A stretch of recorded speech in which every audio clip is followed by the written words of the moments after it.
మోకాల నొప్పులకు ఎటువంటి సర్జరీ లేకుండా ఎపియాన్ పెయిన్ క్లినిక్ అందిస్తున్న అత్యాధునిక చికిత్స. నమస్తే రమగారు. నమస్తే జయ. రమగారు, మనకి రైటరు అడపా చిరంజీవి గారిది వజ్రాల దీవి నుంచి మంచి మంచి స్టోరీస్ చెప్తా ఉన్నారు. ఇంకోటి ఏదైనా ఉందండి? వజ్రాల దీవిలోనే ఒక కథ ఉంది. మాట్లాడే కోతి మాయ తివాసి. కోతి మాట్లాడుతుంది, తివాసి మాయ తివాసి. బాగుంటుంది కథ. మీరు వజ్రాల దీవి పుస్తకం కనుక సంపాదిస్తే అందులోనే నేను చెప్పే కథ ఉంది. బ్రీఫ్గానే కథ చెప్తాం మనం. తప్పకుండా. ఈ పుస్తకాలని, చిరంజీవి గారి పుస్తకాలని క్లాసిక్ బుక్స్ వాళ్ళు ప్రింట్ చేశారు. వాళ్ళకి ఫోన్ చేసినా, మనం మెసేజ్ చేసినా ఆన్లైన్ వాళ్ళ నెంబర్ దొరికేస్తుంది. చక్కగా పుస్తకాలు తెప్పించుకోవచ్చు, హ్యాపీగా చదువుకోవచ్చు. చక్కటి భాష, సింపుల్గా కావాలి కథలు చక్కగా ప్రజెంట్ చేసేస్తారు. అందులోంచి ఈ కథ చెప్పుకుందాం. పూర్వమట విచిత్రపురంలో ఒక భార్యాభర్త ఉండేవారు. వీళ్ళకి జయసింహుడు అని ఒక కుమారుడు ఉన్నాడు. ఆ కాలంలో ఏంటంటే ఆయన కొంచెం జమీందారీ అది ఉండేది. ఇంకొంచెం దానాలు ధర్మాలు అలాంటివి ఎక్కువ. ఏవో వ్యాపారాల్లో పెట్టుబడులు పెట్టి అట్లా పోయి క్రమంగా కుమారుడు పెద్ద అయ్యేసరికి ఆస్తిపాస్తులన్నీ పోగొట్టుకున్నారు వాళ్ళు. తండ్రి కూడా ధర్మభూపతి లాంటి పేరు, ఈశ్వరమ్మ గారు వారి భార్య పేరు. వాళ్ళకి ఆయన ఆరోగ్యం పెద్దగా ఉండేది కాదు. పిల్లవాడు పెద్దవాడు అవుతుంటే నాయన నీకు అన్యాయం చేశాను అలా బాధపడుతూ ఉండేవారు. పిల్లాడి చేతికి వచ్చేనాటికి ఆయన కాలం చేశాడు. తల్లి కొడుకు ఉండిపోయారు. ఇక ఈ ఊళ్ళో పువ్వులు అమ్మిన చోటే కట్టెలు అమ్మలేక వేరే ఏదైనా రాజ్యానికి వెళ్ళి ఏదైనా ఉద్యోగం సంపాదించుకోవాలని అనుకున్నారు. ఈ జయసింహుడు మంచి బలశాలి అయిన కుర్రాడు. సో యుద్ధ విద్యలు అవి కొంత తెలిసినవాడు, నేర్చుకున్నాడు. మరి ఎవరి దగ్గర ఒక వ్యాపారస్తుడి దగ్గర చేరి పనిలో చేరాడు. కానీ ఇంక ఈ ఊళ్ళో ఉండబుద్ధి తండ్రి కాలం చేశాక ఎప్పటిదో తన చిన్నప్పటిది ఒక బంగారు వస్తువు ఒకటి ఉంటే దాన్ని ఒక వ్యాపారస్తుడి దగ్గర అమ్మి కొంత డబ్బు చేసి అది తల్లి చేతిలో పెట్టి, అమ్మ ఓ 2-3 నెలలు 6 నెలల సమయం తీసుకుని కొంత సమయం తీసుకుని ఉద్యోగం ఏదైనా సంపాదించుకుని వస్తాను. ఈ రాజ్యంలో మనకి పనులు పుట్టవు, ఇంకో రాజ్యం ఏదైనా చూసుకుని వస్తానని తల్లిని ఈ డబ్బుతోటి నువ్వు ఇల్లు గడుపుకో, నేను రాకపోతే నువ్వు కూడా ఏ దాసీత్వమో చేపట్టాల్సి వస్తుంది, నన్ను క్షమించమని తల్లికి చెప్పుకున్నాడు. తల్లిని వదిలిపెట్టి కుర్రాడు ఇంకో రాజ్యానికి బయలుదేరాడు. తల్లి ఏదో కొంత ఆహారం ఇచ్చింది. ఉన్న ఆహారం 2-3 రోజులు తిన్నాడు. తర్వాత ఇంకా అడవులు, పైగా ఆ కాలంలో ఏంటంటే ఊళ్ళ మధ్య అడవులు, రాజ్యాల మధ్య అంతా అడవులే. ఇంకో రాజ్యాన్ని చేరాలంటే వెళ్ళాలిగా. ఈ ప్రయాణంలో ఇతను అడవిలో 1-2 రోజులు నిద్ర చేశాడు. 3వ రోజు 4వ రోజు అయ్యేసరికల్లా ఆహారం చాలకుండా ఏదో కాయా కసురు దొరికింది తినాలి, ఓపిక లేనితనంగా కూడా అయిపోయింది. సరే ఏదో చెట్టు కొమ్మ అందుకోబోయి ఆ పక్కన ఉన్న ఒక చీమల పుట్ట మీద పడ్డాడు. పడేసరికల్లా నిజానికి అది చీమల పుట్ట కాదు, అక్కడ ఒక మునీశ్వరుడు ఎంతకాలం నుంచో తపస్సు చేసుకున్నాడు. ఆయన చుట్టూతా ఏర్పడింది పుట్ట. ఇతను పోయి ఆయన మీద పడ్డాడు. ఈ జయసింహుడు పడేసరికల్లా మెలకు వచ్చేసింది. ధ్యానంలో ఉన్న ఆయన వెంటనే కళ్ళు తెరిచి, ఎవడెవరా నీవు, నా తపస్సు భగ్నం చేసావు, వానరుడుగా మారిపోవు, పగలు నరుడుగా సాయంత్రం వానరుడుగా ఈ అడవుల్లో తిరుగుతూ ఉండు, నువ్వు మనిషిగా ప్రవర్తించలేదు కాబట్టి అని శపించేశాడు. ఇవాళ వాళ్ళ ఏడ్చాడు జయసింహుడు. ఆయన కాళ్ళు పట్టుకున్నాడు. నేనేదో జీవిక కోసం, జీవనభృతి కోసం ఈ అడవిలోకి వచ్చాను, అసలు మీరున్నట్టు కనపడలేదు, సాధారణ పుట్టగానే భావించాను, నేను మీ మీద పడతానని అనుకోలేదు, ఇప్పుడు నా జీవితం ఎటు కాకుండా అయిపోయింది, తల్లిని వదిలిపెట్టి వచ్చాను అని పదే బతిమలాడుకుని దుఃఖించాడు. దుఃఖిస్తే ఈయన ఏమన్నాడు, ఈ శాపం మరల్చలేను, కాలాంతరంలో నీకు శాపం దానంతట అదే పోతుంది, పగలు మనిషిగా ఉంటావు, సాయంత్రం అయ్యేసరికి కోతికి వానరుడుగా మారిపోతావు నువ్వు, కాకపోతే నువ్వు వినగలవు, మాట్లాడగలవు, కోతి లాంటి ప్రవర్తన ఉండదు నీకు, మనిషిలాగానే ప్రవర్తిస్తావు కానీ కోతి అని చెప్పాడు. ఒక కొద్ది రోజులు అక్కడక్కడే తిరిగాడు. ఆ సమయంలో ఏమైందంటే ఇతను ఆ అడవిలోంచి తిరుగుతూ ఉండగా ఈయనకి ఒక స్వామీజీ కనపడ్డాడు. ఈ అడవిలో ఉంటూ పరమేశ్వరుని ధ్యానించుకోమని చెప్పి వెళ్ళిపోయాడు ఆయన. ఇతను ఇక్కడే ఉండిపోయాడు అడవిలోనే. ఏదో దొరుకుతుంది అవకాశం. ఇలా ఉంటూ ఉండగా ఏమైంది, ఈ అడవిలో ధ్యానం చేసుకుంటూ ఉండగా ఒక స్వామీజీ కనపడ్డారు. ఈ స్వామీజీ ఎవరైనా, ఈయన ముకుంద స్వామి అని ఒక యోగి. ఆయన ఎంతకాలమో తపస్సు చేసుకుని ఆయనకి తీర్థయాత్రలు చేయాలని సంకల్పం కలిగి తన తపశ్శక్తితోటి ఒక మాయ తివాసిని చేసుకున్నారు. భగవంతుడి ప్రసాదంగా ఆయనకి లభించింది. ఆ తివాసి మీద ఎక్కి ఆయన మొత్తం అన్ని క్షేత్రాలు తిరిగారు. తిరిగి ఇటువైపు వస్తుంటే ఆ అడవిలో పైనుంచి ఆయనకి ఏం కనపడింది? ఆకాశ మార్గాన ప్రయాణిస్తుంది ఆ తివాసి. ధ్యానం చేస్తున్న కోతి కనపడింది. ఆయన ఆశ్చర్యపోయి కిందకు వచ్చి ఇతన్ని పలకరించాడు. ఎవరినైనా నువ్వు కోతి ఈ రూపంలో ఉన్నావు అని అడిగేసరికల్లా అప్పుడు ఈ జయసింహుడు తన కథ అంతా చెప్పాడు. నేను ఇట్లా పగలు మనిషిగా ఉంటాను, సాయంకాలం కోతిగా మారుతున్నాను. కాలాంతరంలో ఎప్పుడూ నాకు ఇది పోతుంది. అప్పటిదాకా పరమేశ్వరుడి ధ్యానం చేయమన్నారంటే పరమేశ్వరుడే నన్ను ఇక్కడికి రప్పించాడు. నాయన ఈ తివాసి తీసుకో, నువ్వు దీన్ని వాడుకో, నీ దగ్గర ఉంచు అని చెప్పి ఆయన తివాసిని ఈ కోతి స్వరూపంలో ఉన్న అబ్బాయికి ఇచ్చాడు. పగలల్లా ఇతను ఆ తివాసి మీద ఎటైనా తిరగచ్చు, మనిషి రూపంలో ఉంటుంది. కోతిగా మారినప్పుడు దాన్ని దాచిపెట్టుకోవచ్చు. అతని మాట వింటుంది. ఈ తివాసి వేరే వాళ్ళు ఎవరు ఎక్కలేరు, దొంగిలించలేరు. ఎందుకంటే ఈయన తివాసిని మన చెట్టుకొమ్మల్లోనూ అక్కడ పెట్టి ఎక్కడికైనా వెళ్తే ఆ తివాసి బ్రహ్మరాక్షసిగా మారి వాళ్ళని భయపెడుతుంది, జనాలు ఎవరన్నా దాన్ని ముట్టుకుంటే. ఇతడికి తప్ప ఇంకెవరికి ఇది పనిచేయదు, వాళ్ళకి తివాసీలాగా కూడా కనపడుతుంది అని ఒక వరంలాగా ఈ తివాసీని జయసింహుడికి అప్పచెప్పాడు. ఇతను అడవిలో తిరుగుతూ ఉండగా ఒక అమ్మాయిని కొంతమంది వీళ్ళు దుండగులు పట్టుకున్నది కనపడింది. వీళ్ళేమిటి బందిపోటు దొంగలు. ఒక అమ్మాయిని పట్టుకున్నారు, ఒక రాజకుమార్తెని. అమ్మాయికి ఏంటంటే వివాహం సమయంలో ఎత్తుకొచ్చేసారు. పెళ్లికూతురు గుంపు వెళ్తుంటే వీళ్ళు పట్టుకున్నారు దొంగలు. ఇప్పుడు ముందంతా నగలు గీగలు తీసేసుకుని తర్వాత అమ్మాయి బాగుంది కదా, మాలో ఎవరో ఒకరిని పెళ్లి చేసుకోమని ఆ పిల్లని బలవంత పెడుతున్న సమయానికి ఇతను అక్కడికి వెళ్ళాడు. తివాసీని చెట్టు మీద పెట్టి అతను పిలిస్తే వస్తుంది. వెళ్ళి నేను మీకు ఇది చెప్తాను, న్యాయం చెప్తాను, నలుగురు ఉన్నారు కదా, ఎవరో ఒకళ్ళు పెళ్లి చేసుకోవాలి ఈ అమ్మాయిని. ఇప్పుడు నేను ఇక్కడే నుంచుంటా, మీరు ఆ చెట్టు మీద ఉన్న ఆ పువ్వు ఎవరు ముందు కోసుకొస్తే వాళ్ళు ఈ పిల్లని పెళ్లి చేసుకుందరు. కానీ వాళ్ళ మధ్యలో జడ్జి పోస్టు వహించి తను నిలబడి వాళ్ళ నలుగురిని పరిగెత్తనిచ్చి తివాసిని పిలిచి ఈ అమ్మాయిని తివాసి మీద ఎక్కించి తీసుకెళ్ళి తండ్రికి అప్పచెప్పాడు.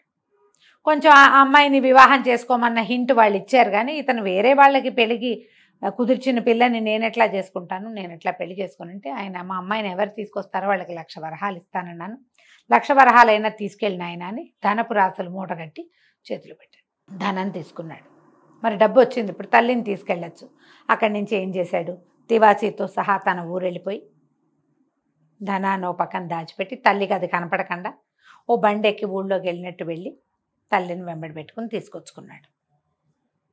తీసుకొచ్చి ఈ ఊరు తీసుకొచ్చుకున్నాడు. వేరే ఊరికి మారిపోయారనమాట, ఆ ఊళ్ళో ఉండకుండా ఈ కొత్త ఊర్లోకి ప్రవేశించారు. వీళ్ళు వెళ్ళిన నగరం మహేంద్ర నగరం. దానికి రుద్రసేనుడని ఒక రాజు ఉన్నాడు. ఆయన కొంచెం అంత మంచి రాజుగా పేరున్నవాడు కాదు. వీళ్ళు వెళ్ళిపోయి ఇది చాలా సంపద ఉంది కదా, ఓ చక్కటి మేడ ఒకటి కొనుక్కున్నాడు. తల్లి తను ఈశ్వరదేవి, ఇతను ఉండి చుట్టుపక్కలందరికీ కాస్త దానం ధర్మం చేస్తూ మంచివాడిగా పేరు తెచ్చుకున్నాడు. అయితే ఈ రుద్రసేనుడి మీద ఎప్పుడైతే జనాలకి ఇలాంటి అభిప్రాయం ఉందో, రాజు సరైనవాడు కాదు, కొంచెం పల్లెటూళ్ళల్లో అందరి దగ్గర నుంచి డబ్బులు బాగా పన్నులు వసూలు చేసేస్తాడు, వీళ్ళకి గ్రామాలకి కావలసిన ఏ వసతులు చేయించడు, కొన్ని చోట్ల కాటకంతో క్షామాలతోటి అల్లాడిపోతున్నారు పంటలు పండక, దానికి బాధగా ఉంటుంది. వీళ్ళకి సహాయం చేయాలి అని చెప్పి ఇతను ఏం చేస్తాడు, ఈ గజ దొంగ అవతారం ఎత్తుతాడు. ఊళ్ళో ఎవరో గజ దొంగ ఏర్పడ్డాడు. రాజుగారి ఖజానా నుంచి డబ్బు వచ్చేస్తుంది బయటికి. ఎప్పుడు వస్తున్నాడో, ఎలా వస్తున్నాడో, ఎంత కాపలాన్ని కట్టుదిట్టం చేసినా సరే వాళ్ళు అతన్ని పట్టుకోలేకపోతున్నారు. గజ దొంగ అక్కడి నుంచి గజ దొంగ సొమ్ములు దొంగలిచ్చేసి ఈ ఊరికి సిటీకి దూరంగా ఉన్న పల్లెల్లో పంచిపెట్టబడుతోంది డబ్బు. ఆ పంచిపెట్టేది ఒక కోతి. అది ఎలా వస్తుందో ఏం చేస్తుందో ఆంజనేయుడు అవతారంగా భావిస్తారు పల్లెటూళ్ళల్లో జనం. ఇక్కడున్న ఈ జయసింహుడు తన ఇంటి చుట్టుపక్కల కూడా కాస్తా కుస్తా దానం ధర్మం చేసేవాడు. క్రమంగా రాజుగారికి అర్థమైంది, ఎవడో ఒక దొంగ ఎట్లా వస్తున్నాడో తెలియటం లేదని కాపలాలు కట్టుదిట్టం చేశారు. వీళ్ళకి మెల్లిగా తెలిసింది, ఒక కోతి స్వరూపంలో ఉన్నది ఏదో ఒకటి తిరుగుతోంది, అది మాట్లాడుతుంది. ఎంత కట్టుదిట్టం చేశారో కాపలా. అక్కడి నుంచి ఏం చేశారు, వీళ్ళు ఒకరోజు ఇతను తిరిగి వస్తుండగా ఈ దానాన్ని దానం చేసి తిరిగి వస్తుంటే ఎవరో కుర్రాన్ని ఎలుగుబంట్లు వేటాడుతున్నట్టుగా ఎలుగుబంట్లు చుట్టుముంటూ ఉన్నట్టు కనపడింది. ఇతని తివాసీతో సహా కిందకెళ్ళిపోయి ఆ కుర్రాన్ని తన తివాసీ మీద ఎక్కించుకుని రక్షిస్తాడు. పింగళుడు ఆ కుర్రాడి పేరు. ఆ పింగళుడు కూడా ఇతనితో ఉండబట్టడం మొదలు పెడతాడు. కొంతకాలానికి అతనికి కూడా రహస్యం తెలుస్తుంది. కానీ జయసింహుడు వాళ్ళ అమ్మకి ఈ రహస్యం చెప్పడు. తను రాత్రిపూట కోతిగా మారుతున్న సంగతికి తెలియనివ్వడు. తివాసీ ఉన్నది తెలుసు, అమ్మ ఇది దాచిపెట్టాలని చెప్పాడు. తివాసీ మీదే కదా ఆవిడ కూడా వచ్చింది. కానీ ఈవిడ చెప్తుంటుంది, నాన్న ఎవరో మాట్లాడే కోతి తిరుగుతోందిట ఊళ్ళో. అంటే అలా ఎలా ఉంటాయమ్మా అంటాడు. తానే అని మాత్రం చెప్పడు. గదిలో ఉంటాడు.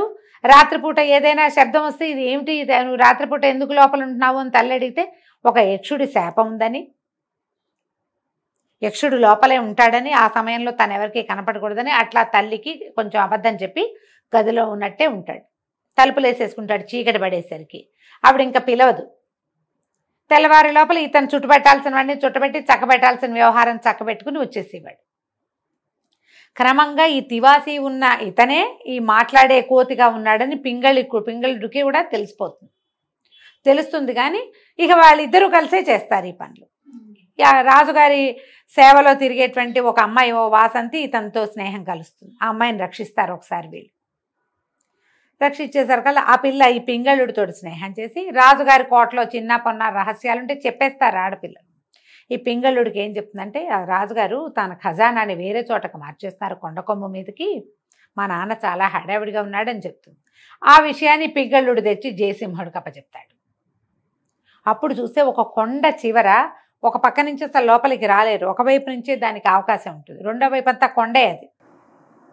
ఆ పైన ఈ ఖజానా ఉందని తెలుస్తుంది. ఇతని తన తివాసీతోటి అక్కడికి వెళ్ళిపోతాడు. క్రమంగా వాళ్ళకి ఎదురుపడ్డం మొదలు పెడుతుంది. కోతి మొహం ఎదురుపడుతూ ఉంటుంది. సైనికులు భయపడతారు. ఇంతెత్తున 6.5 అడుగులు శరీరం, ఇంతెత్తుగా ఉన్న మనిషి, అది కోతి, మాట్లాడుతుంది, దానికి కత్తి తిప్పడం వచ్చు, క్షణాల్లో మాయమవుతుంది. ఎట్టా వస్తుందో తెలియటం లేదు. కోతి రావాలంటే ఏదో పట్టుకుని వేళ్లాడుతూ చేయాలిగా, ఇది ఎట్టా వస్తుందో తెలియదు. తివాసీ తను కనపడకుండా ఉంటుంది ఇతరులకి. అక్కడి నుంచి కూడా ధనాన్ని దొంగతనం చేస్తాడు. ఇప్పుడు ఈయనేమంటాడు, ఎవరెవరు ఊళ్ళో దానపరులుగా ఉన్నారో వాళ్ళందరినీ తీసుకొద్దాం, వాళ్ళలో ఎవడైనా దొంగ ఉన్నాడేమోనని డౌట్ వస్తుంది. చాలా మందిని పిలుస్తారు. ఇట్లా ధర్మవారులు ఉంటారు కదా దానాలు చేసే వాళ్ళలో, జయసింహుడిని కూడా పిలుస్తారు. ఈయన 1-2 సార్లు ఆ కోతిని చూస్తున్నాడు. ఒడ్డు పొడుగు తెలుసు రుద్రభూపతికి, రాజుగారికి తెలుసు రుద్రసేనుడికి. ఆయన ఏమంటాడు, నువ్వే ఎందుకు కాకూడదంటే, సరే నన్ను అరెస్ట్ చేయండి, నేను కాదని తెలుస్తుంది కదా మీకు అనేసరికి సరే అనుకుంటాడు. అరెస్ట్ చేసి లోపల పెడతారు. జైల్లో ఉంటే ఈ తివాసీ ఇతను ఎక్కడి నుంచి ఉంటే అక్కడికి వచ్చేస్తుంది రాత్రిపూట. కోతిగా మారిపోతాడు, తివాసీతోటి బయటికి వెళ్తాడు, తెల్లవారేసరికి మళ్ళీ లోపలికి వచ్చేస్తాడు. ఎలా వెళ్ళాడో అలాగే తివాసీతో పాటు లోపలికి వచ్చేస్తాడు. కాబట్టి ఇతను కాదని వదిలేస్తారు. ఏం చెయ్యాలో తెలీదు. సరే, ఒకనాటికి మెల్లిగా కొద్ది రోజులకి ఇతన్ని ఆవేశంతో పట్టేసుకుంటారు. పట్టుకునేసరికల్లా ఇక ప్రజల్లో కూడా ఒక అలజడి వచ్చేస్తుంది. ఎందుకంటే ఈ కోతి స్వరూపంతో ఉన్నవాడు ఏ ఊళ్ళల్లో కాటకం ఉందో, క్షామం ఉందో అక్కడంతా డబ్బు పంచిపెట్టాడు, అందరికీ ధాన్యం పంచిపెట్టాడు. అతను పంచింది అంతా రాజుగారి డబ్బే. రాజుగారి డబ్బు అంటే రాజు ఎక్కడి నుంచి సంపాదిస్తాడు? ప్రజలదే కదా, పన్నుల రూపంలో వాళ్ళ డబ్బే వాళ్ళ దగ్గర చేరుతుంది. ప్రజల్లో కూడా ఒక గొడవ వచ్చేస్తుంది. ఈ పట్టుకున్న వాడిని వదిలేయాల్సిందేనని రాజు మంత్రి చాలా ఆలోచిస్తారు. కానీ ఇక్కడ కుదరదు, ఇతను ఉరిదీస్తామంటారు. ఇతను పట్టేస్తారు. పట్టేసేసరికి ప్రజలు తిరుగుబాటు చేసేస్తారు. తిరుగుబాటు చేస్తే అతన్ని దింపేస్తారు రాజుని. జయసింహుడే మాకు రాజు కావాలంటే జయసింహుడు చెప్తాను, నేను శాపగ్రస్తుడిని అంటే, అయినా సరే పగలు మనిషిగా ఉండి రాత్రి కోతిగా ఉన్నా పర్వాలా. ఇప్పుడు కోతిగా ఉంటే కోతిది ఎలాంటి బుద్ధి, కానీ ఇతనిది ఎలాంటి బుద్ధి, ధర్మపరుడుగా ఉన్నాడు. సహజంగా అతను ఎలాంటి వాడో, ఒక జంతువుగా వనేచరుడుగా మారినా కూడా అలానే ఉన్నాడు. కాబట్టి నాకు ఇతను వీళ్ళే రాజు కావాలని వాడు చాలా పట్టుపడతారు. సరే, ఇతనికితో వివాహానికి కూడా ఒక పెళ్లి కూతురు కూడా తయారవుతుంది. ఇక దొంగలు ఎత్తుకుపోయిన కొంతమంది అమ్మాయిల్ని రక్షిస్తాడు. అందులో ఒక పిల్లని ప్రేమిస్తాడు. ఆ పిల్ల తనతో పెళ్లి కూడా సిద్ధపడుతుంది. పట్టాభిషేకానికి సాయంకాలం ముహూర్తం నిర్ణయిస్తారు. సాయంకాలం ఇతను కోతిగా మారుతాడు. ఆ వానరుడిగా మారిన జయసింహుడి నెత్తి మీదే కిరీటం పెడతారు. కిరీటం పెట్టంగానే వెంటనే మానవ రూపు వచ్చేస్తుంది అతనికి. అంటే శాపం దానంతటా అది పోతుందని చెప్పాడు కదా ముందు చెప్పిన మునీశ్వరుడు. అప్పుడు ఈయన ముకుంద స్వామి తిరిగి వస్తాడు. వచ్చి నాయన నీ గొప్పతనం నాకు అర్థమైంది, నేను ఇచ్చిన తివాసీతోటే నువ్వు ఇవన్నీ సాధించగలిగావు అని చాలా మెచ్చుకుంటాడు. ఇప్పుడు ఇంత ఒక రాజ్యంలో క్షామాన్ని కాటకాన్ని వాటన్నిటినీ సరిచేసి ఒక రాజుని సరిచేసి రాజుని మంత్రిని అరెస్ట్ చేస్తారు, ప్రజలంతా చావగొడతారు, కానీ తను ఒప్పుకోడు. మీరు కష్టపడి పని చేయండి, రైతు కష్టం ఏమిటో మీకు తెలియాలని వాళ్ళనేమో పనులలో ప్రవేశపెడతాడు. వాళ్ళకేం శిక్ష వేయడు, పని చేయాలంతే. అక్కడి నుంచి వివాహం చేసుకుంటాడు. ఆయన ఏం చెప్తాడంటే తివాసీని నీ దగ్గరే ఉంచు, పూజామందిరంలో భద్రపరచు, నీకు ఇప్పుడు నీ జీవితానికి దాని అవసరం లేదు, ఎప్పుడైనా అవసరపడితే తప్పకుండా వాడుకో, అది నీతో పాటే ఉంటుందని చెప్పి ఆ తివాసీని అతనికే అప్పచెప్పేస్తాడు. ఆయన తీసుకెళ్ళాడు ముకుందస్వామి. తర్వాత కొంతకాలం హాయిగా ఉంటారు. పింగళుడిని కూడా స్నేహితుడు ఉన్నాడుగా, అతన్ని కూడా ఒక చిన్న మంత్రిని చేస్తాడు, వివాహం చేస్తాడు, కలిసి ఉంటారు హాయిగా. మళ్ళీ కొంతకాలానికి ఊళ్ళల్లో ఎక్కడో గొడవలు అవుతున్నాయని వార్తలు వచ్చేసరికి తివాసీని మళ్ళీ బయటికి తీసి స్నేహితులిద్దరూ తివాసీ ఎక్కి వెళ్ళి అక్కడ పరిస్థితులను చక్కదిద్దటానికి వెళ్తారు. ఒక సాధారణ జమీందారి వారసుడైన కుర్రాడు ఆస్తులన్నీ పోగొట్టుకుని చివరికి భగవత్ సహాయంతో తన మంచి ధర్మబుద్ధితోటి ఒక రాజ్యానికి వచ్చిన ఆపదలన్నిటినీ సెట్ చేసి రాజ్యానికి రాజు అయిన ఈ మాట్లాడే కోతి మాయ తివాసీ కథ నేను బ్రీఫెస్ట్గా చెప్పాను. మీరు ఎలాబరేట్గా చదువుకోవచ్చు. క్లాసిక్ బుక్స్ నుంచి వజ్రాల దేవి పుస్తకం తెప్పించుకోండి, మీకు అందులో 5-6 కథలు ఉంటాయి. చాలా మంచి కథలు అన్నీ చక్కగా చదువుకోవచ్చు, పిల్లలకి చెప్పచ్చు, తప్పకుండా బ్రహ్మాండంగా ఉంటాయి. కథ కంచికి మనం ఇంటికి. చాలా బాగుంది రమ్మగారు. నమస్తే. నమస్తే.